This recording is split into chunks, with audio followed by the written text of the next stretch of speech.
Hello. Hi, JenAnn. Hello, how are you? I'm good. How are you? I'm living the dream. You know what? That's a great response. And I know that's your catchphrase, but I truly think we are living the dream because we have been talking about revamping the Layover Live for many months, if not almost a year. And we are finally seeing that dream come true. And I'm very excited, one, to be doing it with you because you are one of my very favorite people to collaborate with and to work with. Um, And welcome, everybody, to our very first episode of the new Layover Live. Yay. I'm very excited because Cayleigh and I are not only we're both digital strategy consultants at Simple View, but we're also friends. So we spend a lot of our time at industry events, conferences, trade shows, just picking one of our rooms, going back and talking about all the industry topics. So we're excited to take that, to a platform and actually bring those conversations to air. But talking about today's episode, what are we talking about today, Cayleigh?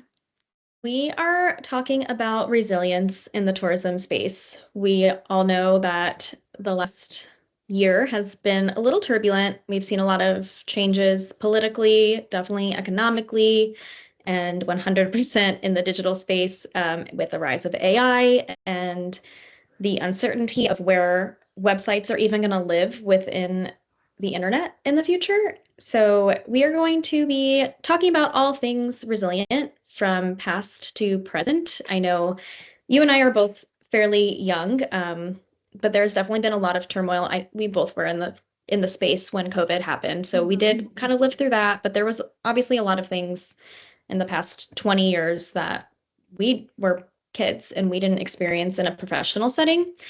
So we are turning to experts who have lived through a lot more than we have to enlighten us. And I'm really excited to hear about what that was like from other people's perspective. Yeah, I'm really excited for our guest today. We have Cheryl Kilday. She is currently the CEO at Destination North Myrtle Beach. She's worked at various different DMOs across the space. She's had a very fruitful career. She's won an Emmy. Fun fact. She's worked on a lot of great campaigns that I admire, but special shout out because she was actually my first boss. I started at Destination North Myrtle Beach, and she taught me a lot about, the industry. She sparked my love for what we do. So I think she is going to be a great guest, and I'm really excited to sit down and talk to her today. So let's get into it, shall we?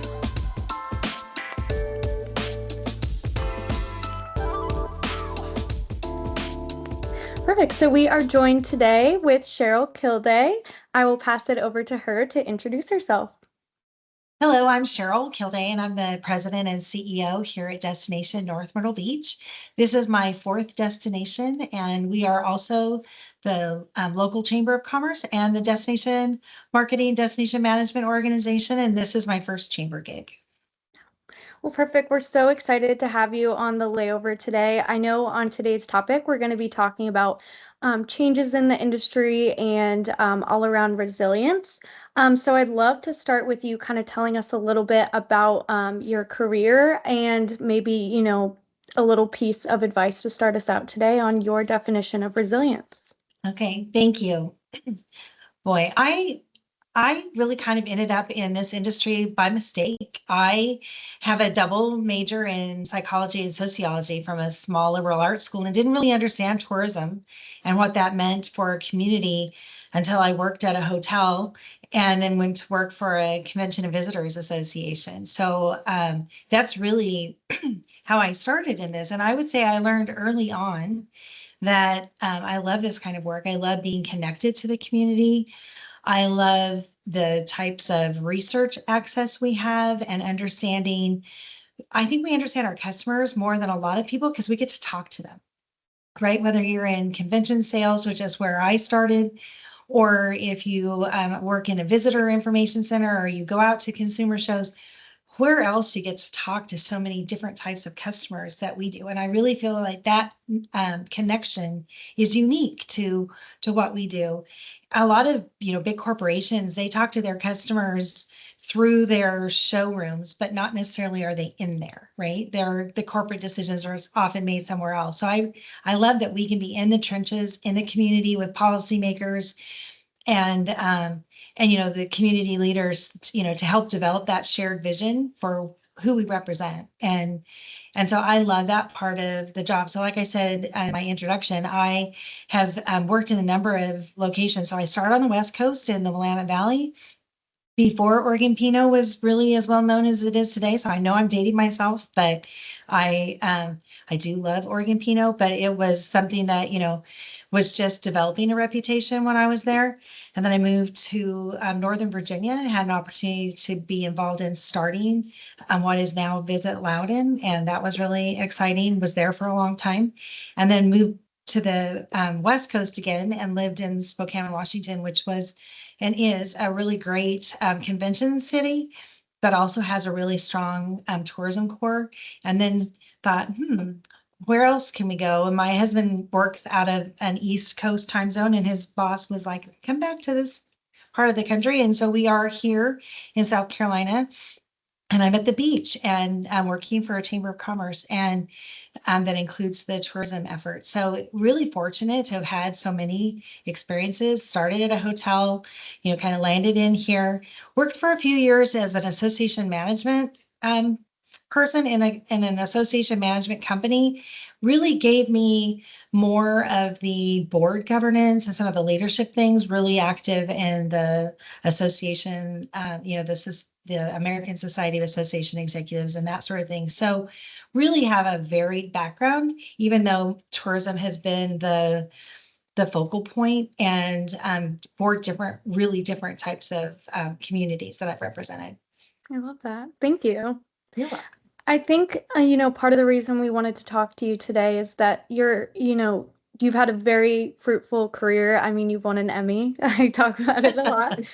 But I mean, you've seen a lot and touched a lot of campaigns. Can you talk a little bit about, how you've seen the industry evolve and how, resilience has played a little bit of a role in that? Sure. Thank you. I feel really fortunate because I was in Oregon when the travel Oregon was really starting to make waves in how you promote a destination, and it was much more experiential, but a little bit of your brand is really important, and it's not just about meetings and conventions, and that leisure audience is different and how to differentiate. And so I really feel very fortunate that I was there when that was really starting to take on.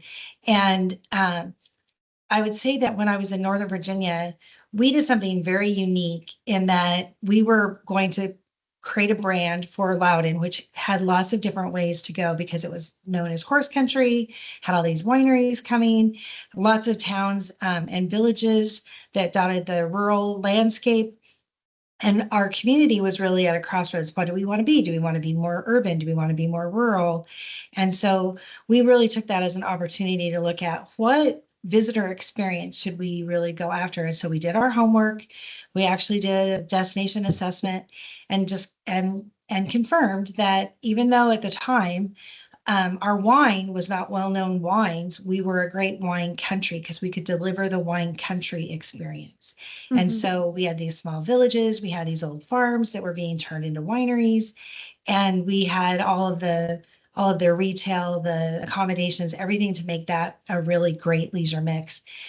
But what we did is we decided to be a little different. And I don't know that anybody's done it quite like this since then. And I would say it worked for us and we're fortunate, but we decided to brand Loudon, DC's wine country, because Washington, DC was really close to us. And yet we were like, we want you to feel like you own us as your wine country. And so we literally went to Destination DC and said, will you help us? Will you promote that you have a wine country to meeting planners? Will you bring them out and enjoy Loudon? And can we work together? And so we actually worked with what were then the Washington Redskins, now the Commanders, to to actually, we took over game days and we took wineries with us and poured in the club levels and all these different things. And we're game day sponsors for 2 or 3 years, where we were literally it on a day and trying to get that DC person to feel like, yeah, we've got a wine country. And so we took our wine country to those game days, and really, instead of starting it in your own community, we started it external of ourselves by saying, DC, feel like you can own us, and then really using it from there. So we used an external approach to springboard our new brand. And even today, with all the growth that they have, and they've got all the craft breweries and distilleries and all of that, the wine country experience is still something that they can hang their hat on. And so it's pretty exciting, really, to see something that you are involved in have some lift and then length and endure. And so it's still pretty exciting. I lived in DC for about 2 years, and tell me if this was your branding or if this is just something they say, but I heard people would call that area of Virginia like the kind of like the Napa of the East Coast, because it has similar terrain and similar weather conditions. And I mean, great wineries. I loved going out into Virginia to go to all the wineries out there. It's actually, that was beyond us a little bit, but what was great was we were branding Loudoun, DC's wine country, and then Travel and Leisure came out with the 5 wine countries in the United States to watch, and Loudoun, well, Virginia was one of them, but they talked about how the soils and everything was really going to be great, and they did that comparison. So not only we didn't need to, but because we were already branding it in that vein, it grabbed on, and it still fits it today. But those, those villages and towns that have got those great rural experiences with retail and great dining and all the things that you think of that you need for a great wine country, Loudoun had it. It was just packaging it and putting it together. We were really onto something, but like I said, we did our homework, and we had great partners at Destination DC. Elliot, who's the CEO there now, he was one of the executive vice presidents. Vic Isley, who is in Asheville, is their CEO today, was their chief marketing officer, and Bill Hanbury at the time was their CEO. And those were all great friends, but all great people to work with. And they said, you know what, you might have something here. We can compete with other big cities that have a nearby wine country. Let's do it. That's awesome. And something that you kind of alluded to there is you're naming people who were at DC then and they're in different places now. That's something that I love about our industry, is that it's small, right? Like we all kind of stay in here once we're in here. I know both JenAnn and I have come from DMO backgrounds and have kind of really made our whole careers so far out of this industry. So I really love that. And I think that's also why this topic is going to hopefully pertain to a lot of people, because a lot of people are probably in similar situations where we've seen a lot of different ups and downs. And we are, as we've mentioned, definitely in quite an evolution right now with these political shifts, economic shifts, definitely a lot of digital shifts that are going on. So what's one moment in your career in the past that maybe has felt uncertain at the time, but ultimately showed how resilient tourism can be? I am going to say 9/11. I was in Northern Virginia, and we had the Northern Virginia Visitors Consortium. It was 5 counties, and we worked together. But as the Greater Washington area, we had what was called the Greater Washington Tourism Alliance. And we used to just meet periodically, and we were like, we need to know each other a little bit. So it was suburban Maryland, Northern Virginia, and DC. We had the Park Service and the Smithsonian. We all met regularly, and a lot of it at first was like, how do we just make sure we know each other? So when something happens that's affecting the entire region, you don't wait till then to call somebody and say, hey, I'd like to introduce myself. I'm Cheryl Kilday. And, so we actually had a network already formed. And so, 9/11 definitely impacted the nation's capital. Lots of people don't know, but the Pentagon is actually in Virginia. And so we went from a 98% occupancy weeknights to, sucking wind was a technical term at the time, during the week, because everybody was like, I don't want to go to DC. I don't want to go to these places. And it really upset everything. And school groups were canceling and wanting to get out of things, meetings and conventions, corporate travel, leisure travel. It was the beginning of a lot of uncertainty for us. And, but we were organized. We collaborate differently than a lot of other industries. You know, we had a group, we had people in Northern Virginia. Our governor of Virginia at the time wanted to give emergency money for recovery from what happened in the aftermath of 9/11 in Virginia, and everybody supported it coming to Northern Virginia. Well, he never signed that. And so our congressman, at the time it was Congressman Wolf, and he was the chair of the Appropriations Committee. So it was a good time to have the right congressperson. But he was like, I want to help Northern Virginia, but you guys have got to get organized and figure out how to do it. Well, economic development and the chambers all said the Northern Virginia Visitors Consortium already has a regional plan. Let's support them. And so we started with our plan becoming the basis of what we would use, and then added some layers that would help economic development and these chambers in the area as well. And so ultimately, Congressman Wolf got us funds from the federal government to help us implement our recovery plan for that. And the resilience, is, one is we're collaborators. You just said, we know each other, we get to know each other. And I think that shared respect and that camaraderie really matters, especially in a crisis. I think, we're more willing to talk about things that are challenging our communities because they could be the beginning of a trend, or it could be something we could attack together that makes it, not become a thing. So I really feel like I learned a lot about resilience in that process. That's really helped me. I learned that, our accommodations are a lagging indicator. So you get some ability to say, okay, I know I'm going to have less money. I can see it coming, but we have things that are already on the books that have to come to fruition. A little bit like the Canadians this year for us. We knew last winter that they were canceling their trips for this coming winter. So we've been working to try to find ways to compensate for that loss of some of the Canadian travel that we're seeing. And so we want those Canadians to come back, and we care very deeply about them. But we also owe it to our community to work with how do we make sure that we're doing our job to promote, to replace that Canadian traveler. Hopefully it's only a temporary need. But those are things that, really demonstrate that things happen, that we can work ahead, that you don't wait until there's a crisis to know your neighbor. I do want to touch on the Canadian travel a little bit, just from Sure. my experience at Destination North Myrtle Beach. Yeah. I know that was a really big market for us, specifically in the winter time. You had a letter that you read during the marketing Right.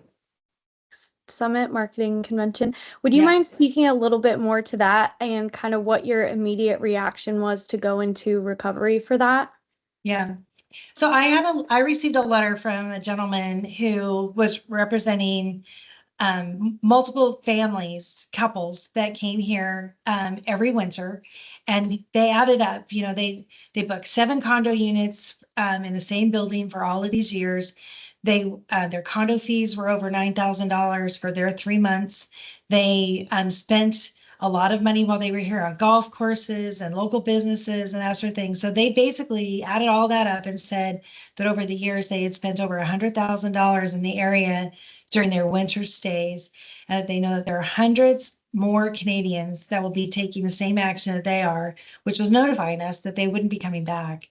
The cost of the cost to our tourism economy could not be understated, was his point, and he was right.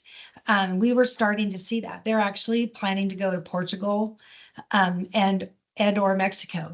And he's not sure that they'll ever come back. So we're a little bit more optimistic that some of them are going to come back. Not all of them sent me letters like this. They were very upset, very offended by comments that our elected leaders used in reference to their prime minister as a governor. And he was very specific, and their list of, here are our objections to coming and supporting your economy when you treat us like this. So, we knew that. We were watching and talking with our colleagues that are, how are we pacing? What are you seeing? And we had a lot of Canadians here last winter, even with this sentiment, but it's because they couldn't get a refund. If they could have refunded last year, they would have been gone last year. So at checkout, they made it very clear that they didn't plan to come back. Now, we've seen some Canadians through the months, but not in the numbers that we would typically see. And we know we're not alone. We've talked, with our colleagues all over the region as well as other parts of the country that rely on those Canadians from various aspects of what their travel cycles are. But our winter months right now, we're pacing significantly down for January and February than we have in the past. And so we're really working hard to try to replace as much of that as possible. Thank you.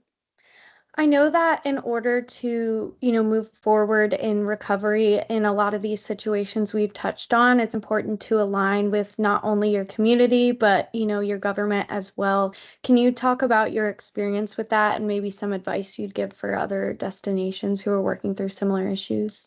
Sure. I think that, relationships are so important, and I think everybody knows that, but I think sometimes it can be paralyzing because there's so many bosses. I describe us as taffy. We have people pulling and tugging on us all the time. And when you pull taffy, it creates little holes. So it's about how do we keep our depth while managing that tugging and pulling. And so, those relationships really, really do matter to make sure that they're fresh all the time. But one of the things after, in COVID, we had a little bit of a different experience because we're at the beach. If you remember, the resident studies were all saying that everybody was going to go to the beach when COVID was done. Well, we never closed in South Carolina. So we were busy during COVID as well as after, but our residents were going crazy. And our elected officials really wanted to make sure that we were listening to our residents who were freaking out that we were open and bringing the virus. Everybody was going to come visit here and kill us from their visit because that's what was going to happen. And so we worked with our elected officials and created a recovery plan. And how do we merge from the COVID aspect of, we paused our marketing for a period of time. And so we told our residents, we've paused, this is what we're doing. We personified the business community. You want these businesses to be shut down for your safety, but these are your neighbors. These are people who would have to, be shut down. What is that going to do? And so we used a regional approach and worked with all of our partners in creating a pledge of here, this business is going to adhere to these specific protocols. And we literally chaired a committee of business leaders and residents to develop some of that for our little community of North Myrtle Beach. And then we also worked in the region and we put together videos and actually had our mayor showing people how to get on and off an elevator. And it sounds a little bit like, oh my goodness, what were you doing? We were showing that you could wear a mask, be on an elevator, give people plenty of room to get off. Those were the complaints that people were sharing. And then we used resident sentiment questions to help gauge if they were ready for us to market again, if they were ready to open our doors. Again, being really accountable to them and very transparent that, okay, we're getting ready to market. We're trying to make sure that people know that we want them to come here and safely move around our community so that you're safe, they're safe, and we all, can get through this together. And so we really worked a lot with our elected officials. We worked with our businesses as well as within the region to put all of those pieces together. Lots of communities had to do that during stages of COVID. I would say that ours was not necessarily the most original, but it might have been one of the earlier ones because we didn't close. And we really had to adapt earlier on into that process. I do want to shift a little bit more to the digital space because I think a lot of the conversations that are happening right now is, how are we going to stay relevant in times of AI and all of these ways that users and travelers are searching today? Do you guys feel, prepared for that? Are you feeling like you're going to be affected by that? What is, I guess, your sentiment around that and any advice you have to stay resilient more on that digital front? Thank you. It's an interesting question because we were talking about this honestly yesterday. For years, I feel like we've been saying, and it's now happening. So it's like how something's going to happen, but you don't know quite how it's going to feel when it does come to fruition. But we've been saying for a long time, websites, are going to become repositories. That's where you're going to hold data and you're going to hold content, not necessarily driving people to your website in the same way that we do today. And we have a new website that went live. It's actually doing better than a lot of others are doing right now with seeing some of the trends. but we are embracing AI, and we've spent, a year trying to get ready. And so do I feel prepared? I feel prepared to be a beginner. I would say that we're still learning. There's a lot of lessons to learn, but we are embracing it. We're working our best to do that. But I don't think we yet know exactly what that's going to do to all of how we measure performance or how we measure things. So what you have to do sometimes is say, okay, I know that things are going to be different. I'm going to report the same way I've reported, admit when I have red ink that we're seeing some down trends, but that we think is with AI, and then just kind of go with that flow for a little bit, right? And make sure that we're doing what we can to remain relevant, to remain that trusted source of content. Because as we train our chatbot and other people train theirs, and we, create this universe of trusted content, it's really more about pushing than it's just about driving them to your site. So I don't think that we're surprised by it. I do think real time is a little bit more uncomfortable maybe than we thought it would be, but I do think that I think we're all going to be fine. It's just, again, we're going to redefine some of those performance measures, and engagement might mean something differently than it did, and who's got the best chatbot, and all those kind of things, and I remember, and I'm sorry, I'm dating myself again. I remember in the day when people didn't have content managers. I remember being when social media was getting really busy. And at one of my board meetings, I had a hotelier say, I'm going to have to hire an entire person just to do social media. And, everybody's like, oh, it's free. It's like, it's not free. It's like, and it's staff intensive. I think AI is a new level of that. And I remember telling Warren way back then, I was like, it's not going to be a person, it's going to be a team. Yeah. And it's going to touch everything that we do. And I feel like we're getting to that next step of that. And I think gamification is still coming in a bigger way. And I know we're trying to embrace that this year. So it's just about, trying to find the path forward. Is always going to have bumps, right? That's what we call disruption, but it should be something that we expect. And trying to do things, but making sure, back in the day when it was like, okay, what do you do? There's all these social media avenues. I was involved in a conference program at Esto one year, and it's like, pick what you can do well and do it well. Don't try to do everything. If you can only do two things really well. And I think that that's the same kind of thing where we are today. Content is still king. It's how we use it and how we apply it. We're not going to be able to do everything. What we do, we have to do well. And I think our industry is in a unique position because this, the shift of the digital space, the way websites are going to maybe, I don't want to say be obsolete, but definitely change. We are in a unique position that we have so much ability to be creative with what we do, because we've seen it time and time again from many research studies. Like, people are always going to prioritize travel. I've been reading it today where people are spending less day to day on, things that they might need so that they can still prioritize their travel. So we're always going to be relevant. And with all the new tools and all of the cool things we can do with AI, with AR, augmented reality, I mean, all of the different things, like, we have our destinations sell themselves a lot of the time because we have that ability to just take a lot of the content we already have. It's not even reinventing the wheel. It's just getting a little more creative and kind of learning what's out there to make it something special and new. And I've seen a lot of destinations already embrace this with platforms like Mindtrip is a really cool one that I've seen.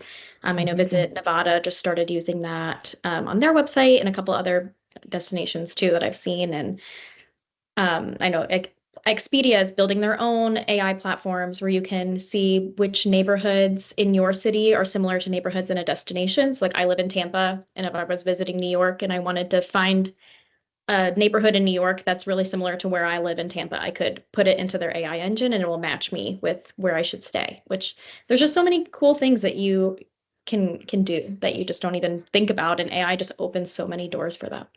I know this was it's interesting, but I saw something on social media this week that was about girlfriend getaways in the United States that are like going abroad.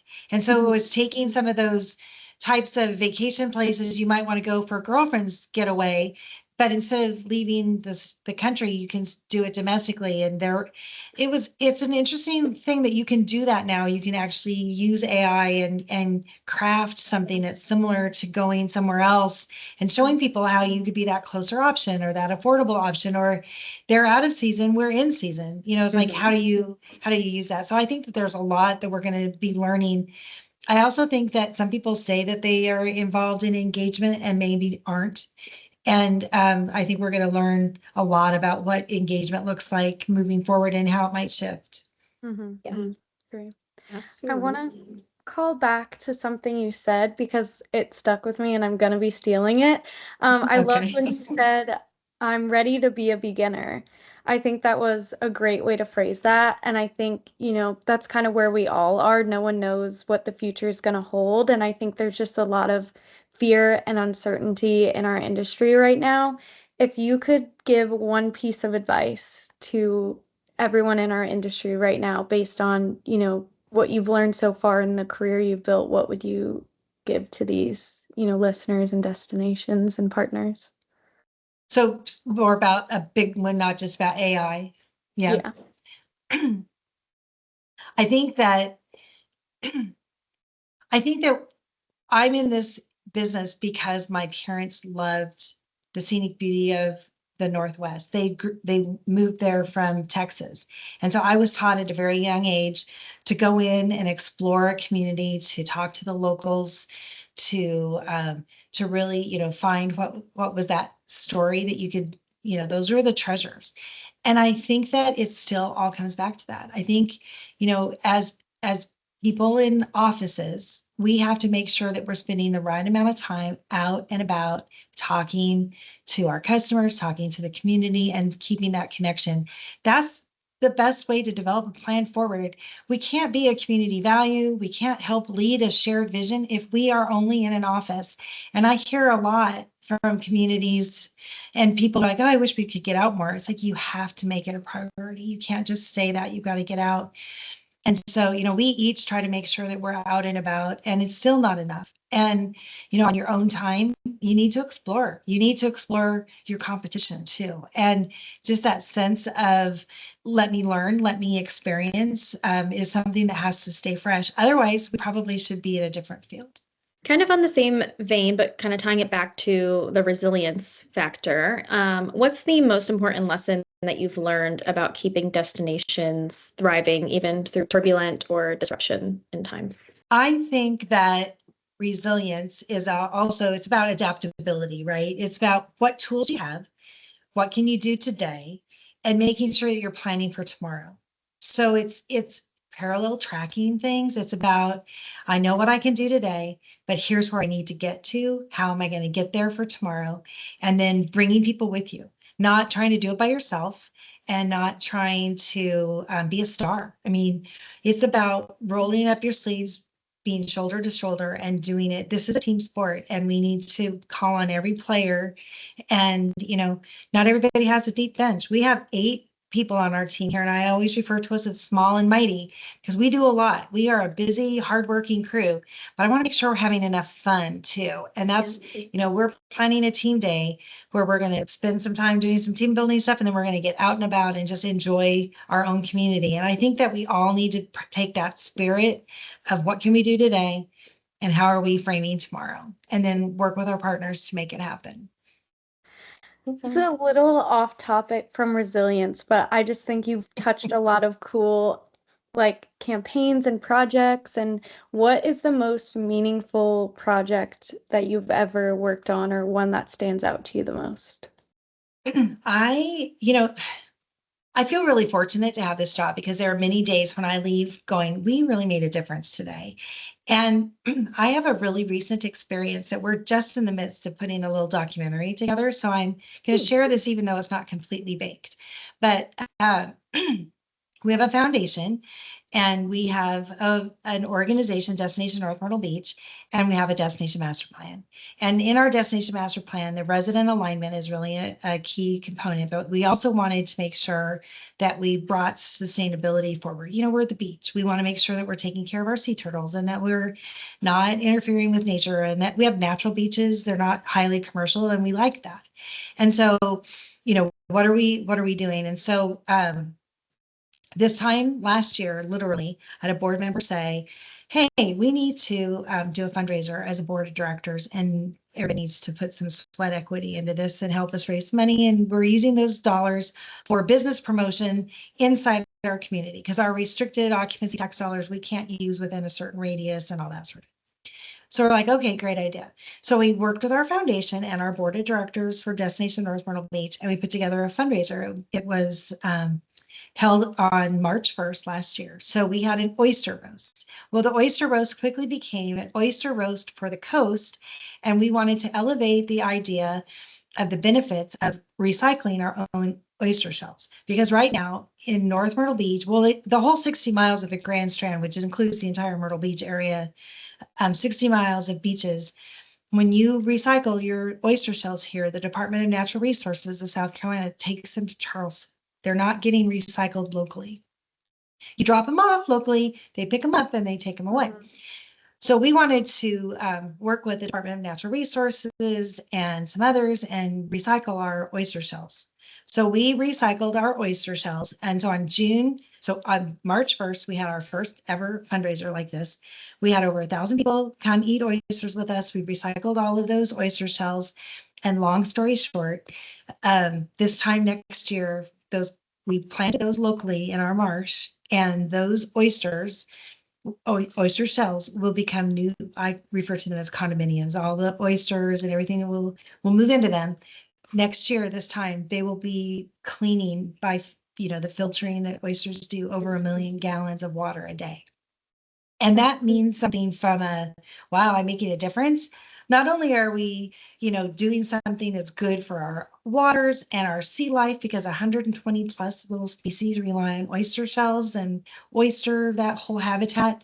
They're a keynote species, I think is what they're called. And, we're making a huge difference. And we raise money and we're going to be able to spend that to promote business. And so it's just really great to be able to see that. And we're going to be able to share it with our visitors, and we're creating a little documentary about it that our foundation will use to help promote the event this year. We're using it to say, see, we're implementing our destination master plan, and you said sustainability was important. Here's one of the things that we're doing. And then we're carving it up in all these different ways to use reels and various things. And it's just really great to be able to have such a wonderful story to tell that's beautiful to capture. I mean, we were fortunate to have great weather on all of those days and to be able to plant those locally. But it's really cool. And now, the committee chair, we have a sustainability committee, and we're meeting with other people in our region about oyster shell recycling. And we're trying to get restaurants on board to recycle and have a really good commercial effort going, and then keep those oyster shells locally.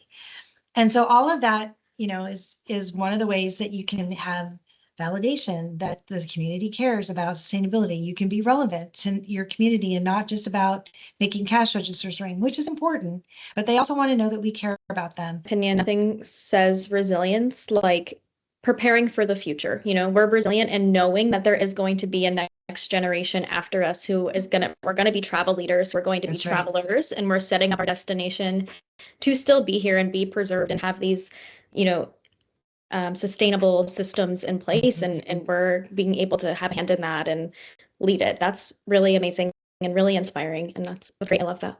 I know we're doing that in some of our destinations in Florida too, so I think it's really unique and very cool for our coastal environments. I think too, it goes back to the vitality, Will, of, investing in your destination, is just as important as pushing out the messaging for travel and getting visitors in. I think, build a place people, want to visit, and it all, trickles down from there. And I think the most important part of that is investing back into your own community and showing that as well. I agree. And our residents shared with us in our research, as well as our town hall meetings that we've had with them, that they want to know that the people we're attracting know that this is our home and that they respect that this is our home.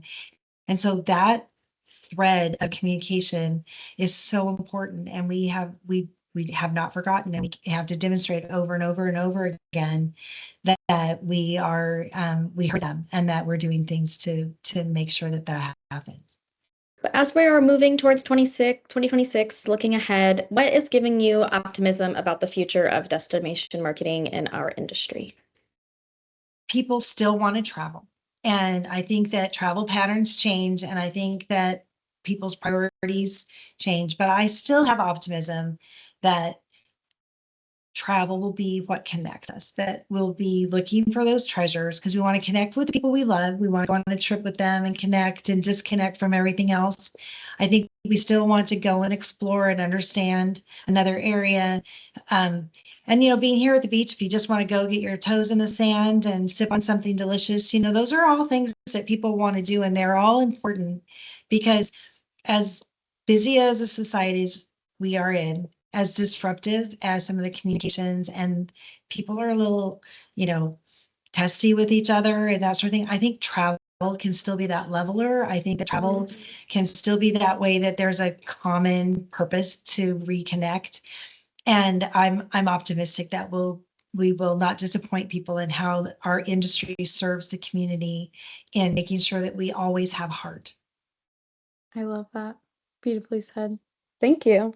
Yeah. Well, I know we have a fun little segment that Cayleigh came up with, so I'll let her introduce our last question for the day. I was thinking about what I love about travel, and I love to try new foods every time I travel somewhere. When I travel, I like to try to do a cooking class or something to kind of immerse myself in that local culture. So we wanted to ask every guest that we have on our show for the next couple months the same question. If we were hosting a party and you had to bring a dish from your destination that you think represents your destination the best, what would you bring?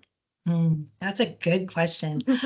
I think, but there's a few things that I could have a whole buffet, but Perfect. I think that something that's unique to our little area, and it's not just North Myrtle Beach, it's like this whole little area. The calabash style of quick frying is really known here, and it's not that heavy breaded frying. And South Carolina, it's not a great statistic, but South Carolina eats a lot of fried food, and it's not always good for your health, right? So, but it is something that we're known for. And I would say that the calabash style fried shrimp would be what I would take, because it's good cold or hot, and it's not clumpy, battered, like thick stuff. It's really good. I People can always go. confirm that it's really good cold, because whenever we would have guests in the office, we would cater some calabash shrimp and catfish and all those fun things. And when I got hungry in the middle of the day, I would sneak into the kitchen and put some on my plate and eat it cold. Yep, it's good. So good.